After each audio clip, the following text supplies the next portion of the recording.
નમસ્કાર દર્શક મિત્રો, જનઅર્બન ન્યૂઝમાં આપણું સ્વાગત છે। મિત્રો, ડભોઈ તાલુકાનું છેવાડાનું ગામ એટલે કરનેટ, અને આ કરનેટ ગામની જે કહેવાય કે હદમાં આવેલી ઓરસંગ નદી, આ ઓરસંગ નદીમાં એક ત્યાં બ્રિજ છે, અને એ બ્રિજ જે કરનેટ ગામ છે એટલે કે ડભોઈ અને મેવાસના ગામો જે સંખેડા તાલુકાના રતનપુર હોય તેમજ અનેક ગામોને જોડતો બ્રિજ છે। અને આ કરનેટ ગામના રેતી ખનન માફિયાઓ ત્યાંથી ટ્રેક્ટરો ભરીને ગેરકાયદેસર રેતીનું ખનન કરે છે।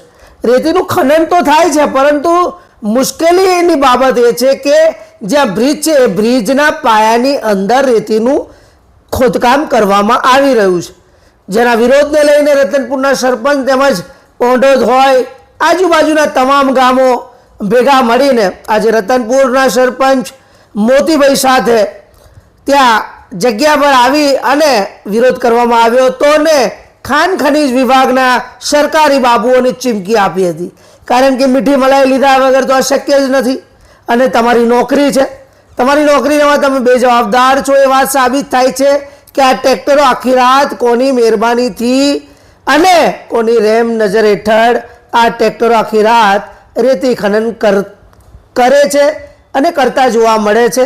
આ કોણ કરાવે છે, આની પાછળ કોનો હાથ છે, અને આ કેમ થઈ રહ્યું છે, તમામ સવાલો હકબંધ છે। પરંતુ ગામના જાગૃત નાગરિક એટલે કે રતનપુર ગ્રામ પંચાયતના જૂથના સરપંચ મોતીભાઈ દ્વારા સખત વિરોધ કરવામાં આવી રહ્યો છે, અને તેમની સાથે તમામ આગેવાનો મળીને મંગળવારે કલેક્ટર વડોદરાને લેખિતમાં રજૂઆત કરવાના છે કે સાહેબ આ બ્રિજ પટી જશે ત્યારે મેવાસના ગામોના દીકરા દીકરીઓની જાન ક્યાંથી આવશે। જ્યારે એક જમાનામાં બ્રિજ નહોતો ત્યારે ત્યાંના લોકોને ઘણી મુશ્કેલીઓ હતી। અભયસિંહભાઈ તરવી ભાજપના ધારાસભ્ય દ્વારા એમના શાસન દરમિયાન આ બ્રિજ કરવામાં આવ્યો હતો, અને હવે આ બ્રિજની ચારો બાજુ ખોદકામ એટલે કે રેતી ખનન થઈ રહ્યું છે। ગેરકાયદેસર રેતી ખનન હોવાના કારણે ખાન ખનીજ વિભાગ પણ ઘોર નિંદ્રામાં સૂઈ રહ્યું હોય તેમ જોવા મળી રહ્યું છે। હવે ત્યાંના આજુબાજુના ગામો અને તમામ લોકો ભેગા મળી કલેક્ટરને રજૂઆત કરશે, અને આ તમામ જે કંઈક લોકોએ આ ગેરકાયદેસર રેતી ખનન કર્યું છે એ તમામની વિરુદ્ધમાં ગુનો દાખલ થાય। જે સરકારી બાબુઓએ આડા કાન કર્યા છે તેમના વિરુદ્ધમાં પણ કાયદેસરની કાર્યવાહી થાય તેવી માંગ સાથે ઉગ્ર આંદોલન ટૂંક સમયમાં થવા જઈ રહ્યું છે। આ રેતી ખનન માફિયા એટલા બેફામ બન્યા છે કે જો તમે એકલ દુકલ કોઈ પત્રકાર હોય, કોઈ પોલીસ હોય, જો એમને રોકવા જાય ત્યારે અનેકવાર તેમની સાથે મારઝૂડ પણ કરવામાં આવે છે, મોટી બીનાઓ બનેલી છે। ટૂંક સમયમાં જ આપણે જોયું હતું કે શેરખી ગામની આજુબાજુમાં અમારા લોકસત્તા જનસત્તાના પત્રકાર પર હુમલો થયો હતો। આમ ડભોઈ કરનેટ ગામમાં જે હદમાં આવેલી આ ઓરસંગ નદીમાં ગેરકાયદેસર રેતી ખનન વારંવાર જોવા મળે છે, અને લાઇઝિંગમાં એક 4 વ્હીલર ગાડી હોય છે, એ ગાડી આખી રાત ત્યાં ચોકી કરતી હોય છે। કોઈ પણ તેમને જ્યારે કોઈ વ્યક્તિ એવું લાગે કે અંદર ઘૂસી રહ્યું છે ત્યારે તેમને સિગ્નલ કરવામાં આવે છે અને ત્યાંથી ત્યાં ભાગી જાય છે। સરકારી ઓફિસોમાં જાણ કરવામાં આવે તો સરકારી ઓફિસોમાંથી જ ત્યાં ફોન કરી દેવામાં આવે છે, અને આ રેતી ખનનવાળા ત્યાંથી ભાગી છૂટતા હોય છે। આખી રાત ગેરકાયદેસર રેતી ખનન એટલા પુષ્કળ પ્રમાણમાં થઈ રહ્યું છે જાણે કોઈની બીક જ નથી, કાયદો વ્યવસ્થા મરી પરવાડી હોય, કોઈ પણ ધાકબીક વગર આટલા મોટા પ્રમાણમાં રેતી ખનન કેમ થઈ રહ્યું છે। આપ જોઈ શકો છો કેમેરાના દ્રશ્યોમાં કે આ રેતી ખનન નથી, પરંતુ મસ્ત મોટું કૌભાંડ છે, ગેરકાયદેસર ચાલતી આ ગેરરીતિઓ છે, અને એની પાછળ કોણ જવાબદાર છે તેની તપાસ થાય, અને તમામને ગેરકાયદેસર જે કરનાર અને આચરનારની વિરુદ્ધમાં કાયદેસરનો ગુનો દાખલ કરી આગળની કાર્યવાહી તપાસ કરી અને સચોટ ન્યાય મળે તેવી માંગ સાથે શું કહી રહ્યા છે રતનપુરના સરપંચ, આવો સાંભળીએ। રતનપુર જૂથ ગ્રામ પંચાયત સરપંચ, તાલુકો સંખેડા, જિલ્લો છોટાઉદેપુર।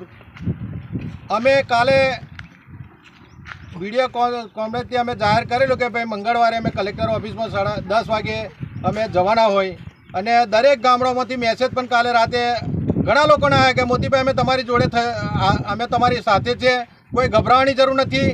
અમારે 2007માં આ અભયસિંહભાઈ ધારાસભ્ય હતા ભાજપના, અને આજે પણ છે. અમે એમને ઘણી રજૂઆતો કરેલી અને એમને આ બ્રિજ મંજૂર કરાયેલો, અને બ્રિજ અમારો બહુ વ્યવસ્થિત થયેલો છે, કોઈ નુકસાન નથી. પણ અમારે એક જ તકલીફ છે કે બ્રિજની બાજુમાં જે રેતી ખનન થઈ રહ્યું છે, અમારો એક જ વિરોધ છે. અને ઘણા લોકો એવું કરીને કહે છે કે એમને રતનપુર સંખેડાવાળાને શું લેવા દેવા, પણ આ બ્રિજ અમારા બાપની મિલકત છે. કોઈ એવું ધારતો હોય કે આ બ્રિજને કોણ અહીંયા કરનેટમાં અટકાવે છે અને કોઈની તાકાત હોય તો આ કોઈ કરનેટનો ટ્રેક્ટર ભરી શકે? હજુ તો આ થોડા મારી જોડે માણસો છે, ઘણા સંખ્યામાં માણસો ભેગા થવાના છે, અને મોટો ચમરબંધી હશે ને એનું ટ્રેક્ટર પકડવાની તાકાત મારી મય છે. અને અમે રતનપુર પંચાયત લઈ જઈશ, અને ખનીજ ખાતારે કોણ ખોલીને સાંભળી લે. તમારી ગાડીઓ ચાલે છે નથી ચાલતી એવું નહીં, તમે કોણ ખોલીને સાંભળી લેજો. તમારો વારો છે, ગુનો દાખલ કરાવીશ. અને કરનેટના તલાટીને હું કહેવા માંગુ છું કે વહીવટદારમાં પંચાયત હોય અને તારા અંદરમાં આવતું હોય તો હજુ સુધી તું એ કાર્યવાહી શું કરી છે એની પણ તારું પણ આવી બનશે, એ ખ્યાલ રાખજો. અને અમારે અગાઉ બ્રિજ નહોતો ત્યારે અમારા દીકરાઓને આ બાજુ હંમેશાથી લગ્ન કરવાનું હોય, તારે લગ્ન કરવા માટેની વાત આવે ત્યારે ઘણા લોકો એવું કહે છે કે આડો હાફ છે તો એમને છોકરીઓ ના પાય. તો આજે અમારા દીકરાઓને, અમારા પાછળની પેઢીને જો તમારે ઓંઠા રવા દેવા હોય તો આની બાજુમાં ખોદકામ કરો ને આ બ્રિજ પાડી દો તમે, અમે તૈયાર છે. પણ કોણ ખોલીને હોભરી લેજો. મારી રતનપુરની પંચાયત, મારા સંખેડા તાલુકો, મેવાસ વિસ્તાર અડીખમ મારી જોડે છે. ખોટું કરતા નથી, ખોટું કરવા દેવાના નથી. તમારે ચોરી કરવી હોય તો બ્રિજની બાજુમાં 1 કિલોમીટર, અડધો કિલોમીટર છોડીને જેટલી ચોરી કરવી હતી કરો, અમે કોઈ રોકવાના નથી તમને.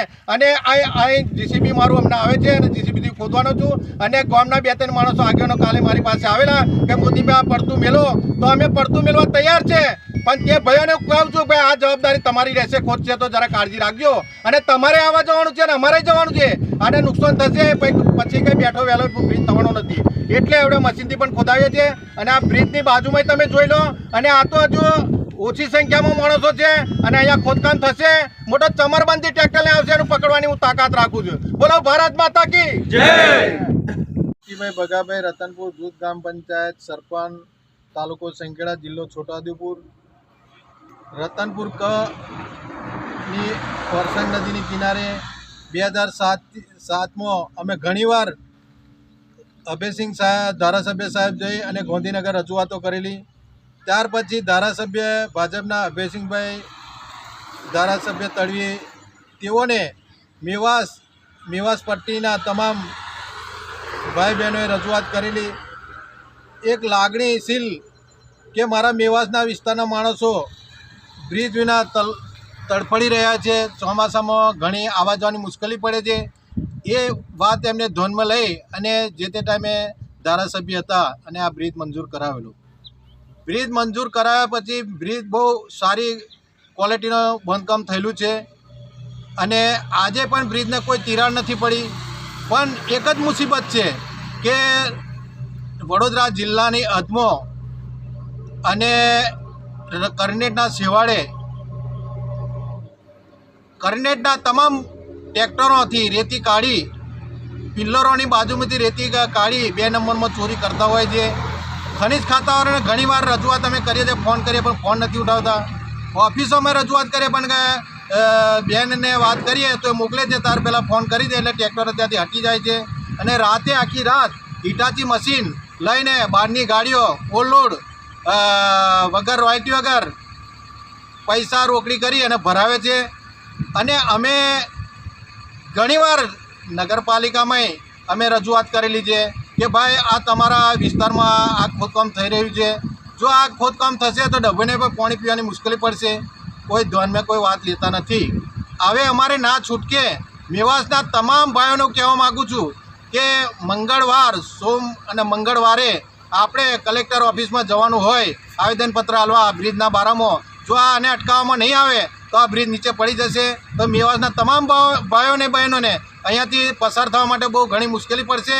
એટલે તમામ દમોલી, કોટાલી, રતનપુર, મુભિયા, તણકલા, અડીઠા, ગોવિંદપુરા, હાંડોદ, કઠોલી તમામ ભાઈઓને વિનંતી કરું છું કે અહીંયા રતનપુરથી 10 વાગે રતનપુરથી મંગળવારે નીકળવાનું હોય અને 2 સાધન કરેલા હોય. દરેક ગામમાંથી 5-5 માણસો આવવાનું છે અને આપણે કલેક્ટર સાહેબને આવેદનપત્ર આપવાનું છે. અને કરનેટના જો ભાઈઓ રાતે પણ રેતી ભરે અને હું જાણ કરું તમામે આવી જવાનું છે અને એને આપણે હાથે રંગે રેડ પાડી પકડી અને આપણે કોઈને જાણ કરવાની નથી. આપણે ડીએસપી સાહેબને છોટા વડોદરા જિલ્લામાં જાણ કરીશું અને ડભોઈ પોલીસને જાણ કરીશું અને આ લોકોને કાયદેસર જેટલું ખોદકામ થયું છે એને તમામ માપણી કરી અને દંડ ફટકારવામાં આવે એવી આપણે જોગવાઈ કરવાની છે. અને જો આ લોકોને આ ખોદકામ કરવાનું અટકાવીએ નહીં તો આ બ્રિજ ભવિષ્યમાં તૂટીને નીચે પડશે અને જવા આવવાની તકલીફો ઘણી એવી પડશે. એટલે તમામ ભાઈઓને કહું છું કે મંગળવારે 10 વાગે રતનપુરથી